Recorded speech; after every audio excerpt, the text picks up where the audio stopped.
All right. Hello, button plus. I'm filming this at a bit of a weird angle, so you're gonna have to let me apologize for that. It's not the most ergonomic view, I know.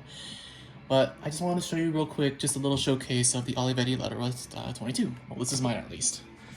You can see that it is quite the small-ish machine. I mean, you can put your hand on it, and it's like it looks kind of big, but it's kind of like supposed to be laptop size, like this guy over here, or at least equivalent of laptop size back then. So just to walk through a couple quick things, I suppose that you'll need to know. So in order to take off the lid, you kind of put like your fingers here, and then you kind of like you hold that and you lift up, kind of.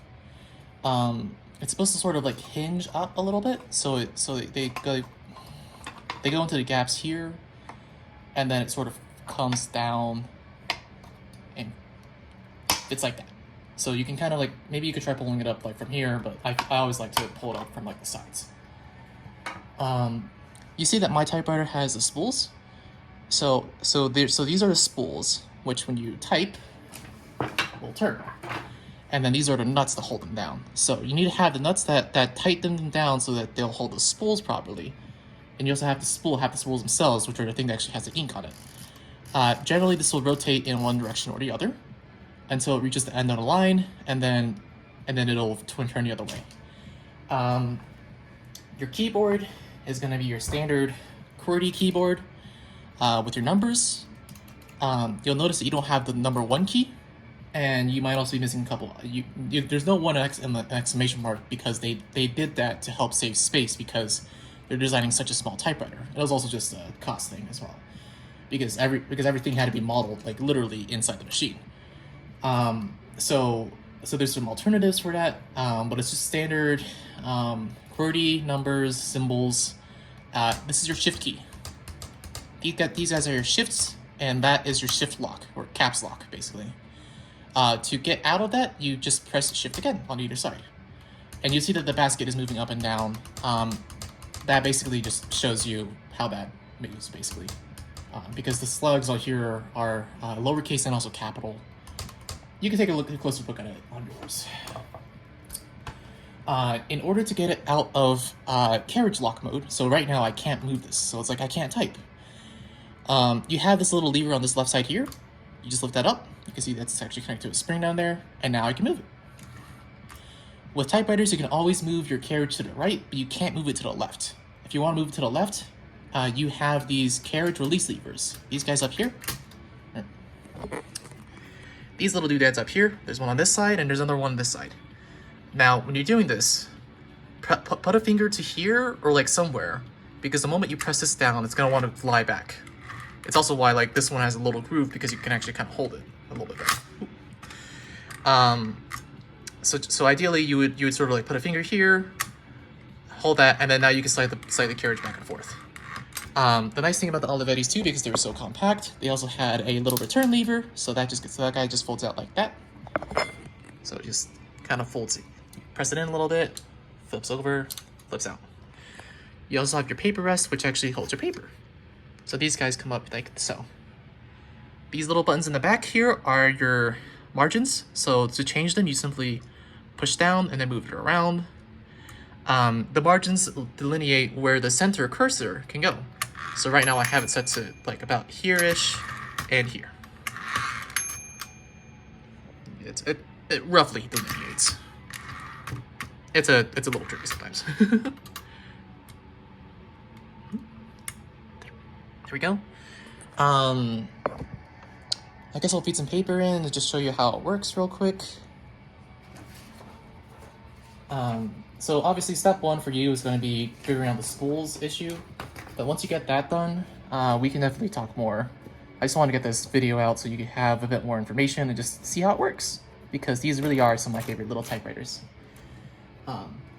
So you're going to put this in, you're going to feed it in, roll it up like this. If it's not feeding, maybe the paper release isn't flipped over, so this thing can flip either forward or backwards. Make sure it's in the back position. Lift up your paper bill, feed it in, feed the paper under, paper bill down. You can scroll it up a little bit, and say for example, if my paper isn't really straight, I can flip open the paper release, and that releases the paper, so I can like adjust it a little bit more, so I can make it more straight. Just make sure that when you're done with that, to flip it back. So that's how you straighten the paper. You set your carriage all the way back to the left to begin typing, and then you just start typing. So, like say I just want to write hello world, I can do Shift HELLO space world, and then if I want to do an exclamation mark, you do period, backspace, Shift 8, because that's where the apostrophe is. So now I have hello world. When you're writing, and you're just writing, this little lever here is actually going to be a return button. So say I'm like writing, and like I'm finishing up like a few words here. You hear the bell, that means you're almost at the end of the line.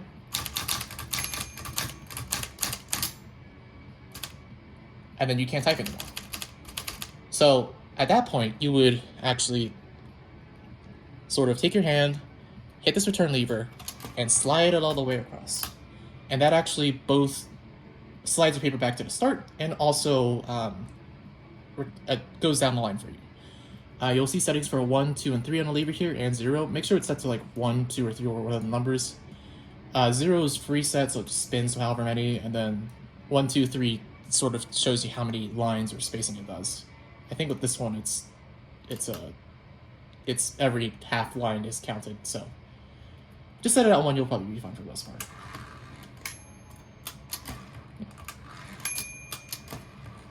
Okay. Yeah, I'll do some writing.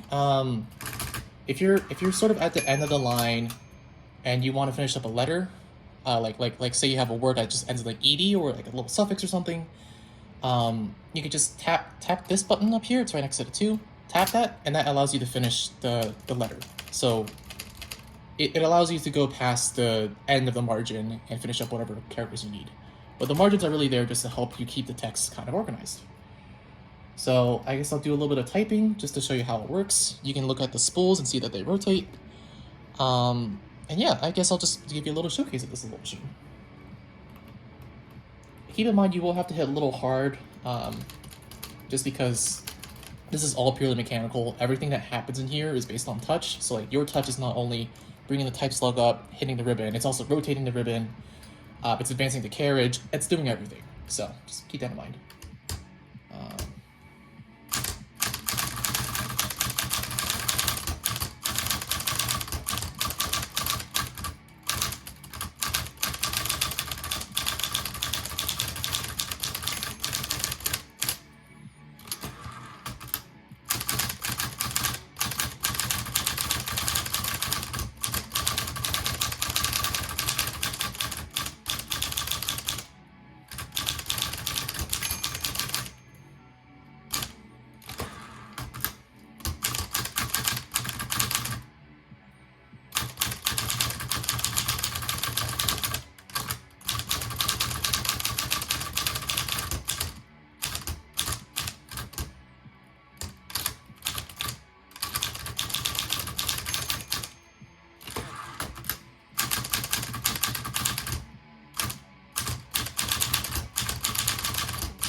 Okay, so you can see I've actually written a fair bit of text here. Tada! A few other things with the keyboard. So if you want to type in red, so as you see how I have red as my secondary color right here. If you want to type red or that lower color, you would flick your lever from where it's kind of blue right now to red. And now it is in red. So that's only if you have a secondary color on your ribbon. You might not. You may. You can always unspool and respool these things. Just keep whatever spools you get. Just keep that, but you can replace the ribbon on them. The middle one here just means it's stencil, so that's no ink. That was for something back in the day. Don't have time to get into that. We have spacebar, backspace just sends it back. Although it's easier just to do that if you're dealing with a lot of spaces. But yeah. Shift system. So the tab system. Sorry. So this red button here is your tab. I have them set to a couple places that I need them. And you can play with them with this little lever here. So I think I need to check this again. I think up is to set and then down is to clear. Yeah, I'm pretty sure. Double check the manual. I mean, or you can mess with it. So if you move your cursor to like where you want it to be. Lift that lever up and that'll set the tab. So then when you go back, you can now tab over to that space. That just helps with like formatting, or for example, like if I want to do like an indent for a paragraph.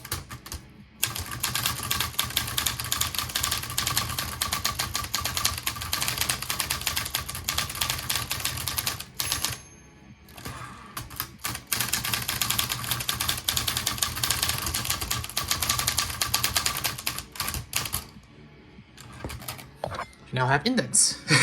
So that's really cool. If you want to adjust a touch of these, because these can be really, really springy, you actually have a little touch adjustment here. So higher number just means it's harder to press. Lower number means it's easier to press. I like to keep mine on my low because this is already like a pretty tough typewriter to type on. It's like a really stiff one. And yeah, I think that's the more or less the gist of the basics. Your Remington letter writer should follow most of the same. Just with a couple caveats. It's a portable. It's gonna be heavier. Don't lug that around all the time. To put it away, simply fold down your little rabbit ears up here. Lift in and then sort of fold over your return lever. Flick your lever down here, down into the lock position, and simply slide your carriage back until it stops moving. You can also do this from the opposite direction. So like that. So we want to lock it because the mechanism inside here that causes the thing to move back and forth is called the escapement. If you know about like clocks, it's like this little gear and the little two teeth that move back and forth. That's kind of what runs this machine. If that gets damaged, that's kind of bad because that's kind of the heart of the typewriter. That's what causes it to tick for the most part. So we keep our carriage still to try to like prevent damage to it. So just make sure that's locked. And then after that, you can simply just take it with you. This looks a little hard to deal with. The nice thing I like about these Olivettis is that, like most other ultra-portable machines, they have a bottom cover, so you can lap type with them. This isn't exactly the most ideal thing to lap type with, but it at least helps prevent like dust and debris from getting inside there. You'll notice that your letter writer doesn't have that, because it was meant to stay in one place more of the time. But this one, you can kind of like, it's easier to pick up and lift because it has that bottom cover, so just keep that in mind. You can see the name on the back. But yeah, I guess that's basically the basics of this machine. I think that'll be it. Let me pull out Topaz because I actually I do want to type on him. So just bear with me a little bit longer. Let's move you over here. Let's move you over here. Topaz.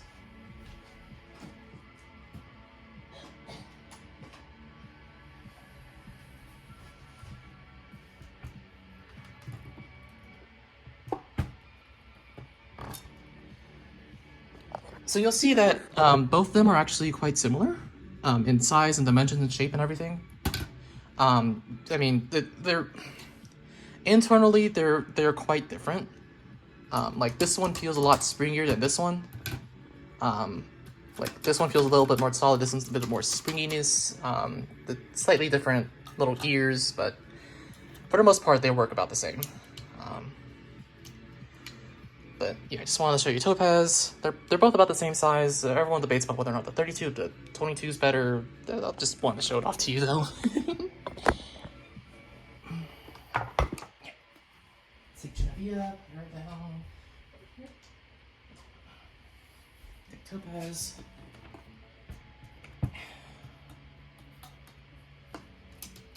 I like both of them.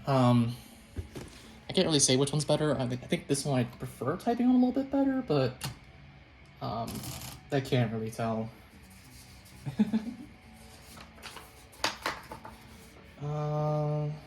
This is also a test for myself to see if the fixes I made really stack up.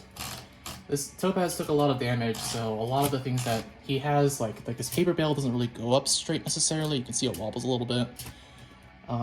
That's not typical on most typewriters, but these are also the Olivetti paper bales, and those kind of always go off without damn place, so.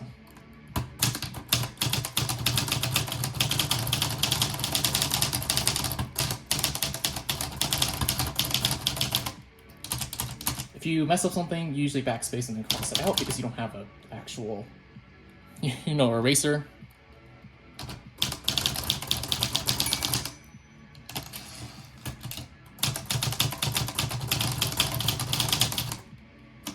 Yeah, if you jam two keys together because you're typing too fast, you can just simply flip them back. So you'll see that the type slugs are kind of both stuck together. It's like, oh no, what do I do? Just flick it back. You're good. It happens a lot. That's the entire reason why they designed the QWERTY keyboard, actually, was to prevent, like all the vowels are kind of spaced out. Like E is the key you use a lot. But that's spaced out, like you have a Q, W, and an R right next to it. It's like why do I use these? The reason is because like E is the most used vowel.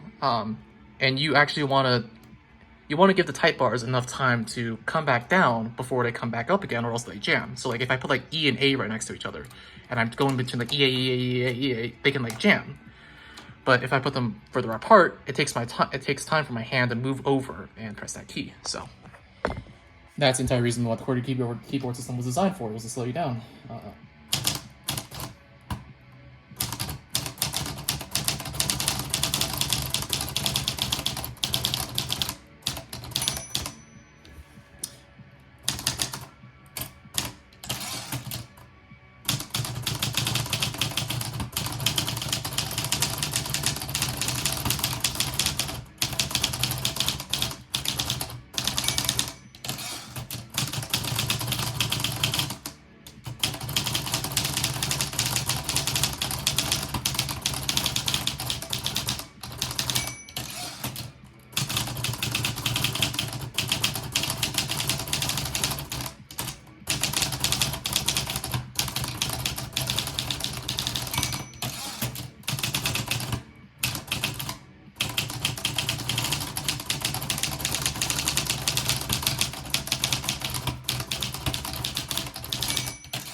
Jeez, I'm making so many typos.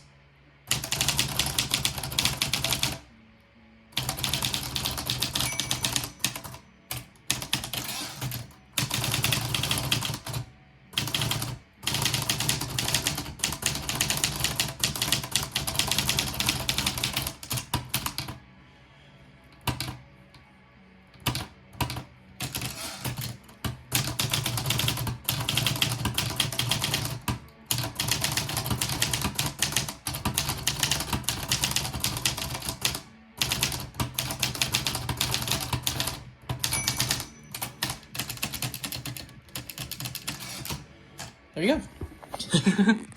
So I have a little thing in type there.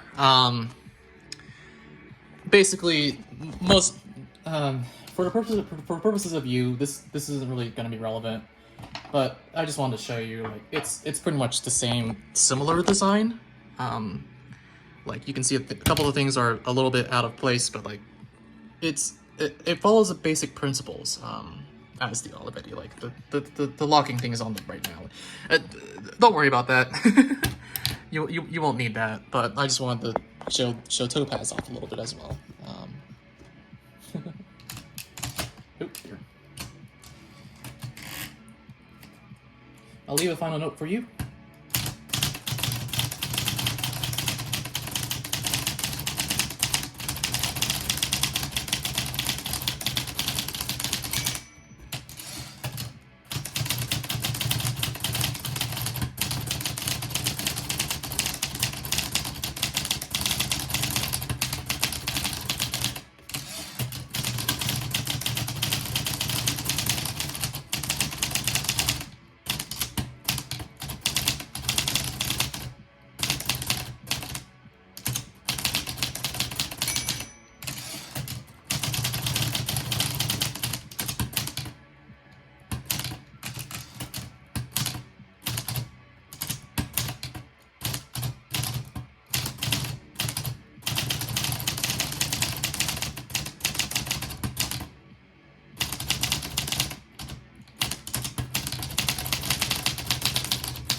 There you go. So just some writing tips right there. You can read it for yourself, I guess. And yeah, that's a 22-minute video. Dear Lord. Hopefully I retained your attention since then. You can see the song that I was playing in the background. Yeah, hope that works out for you. So let me know if you have any questions, and I hope you enjoy. Bye bye.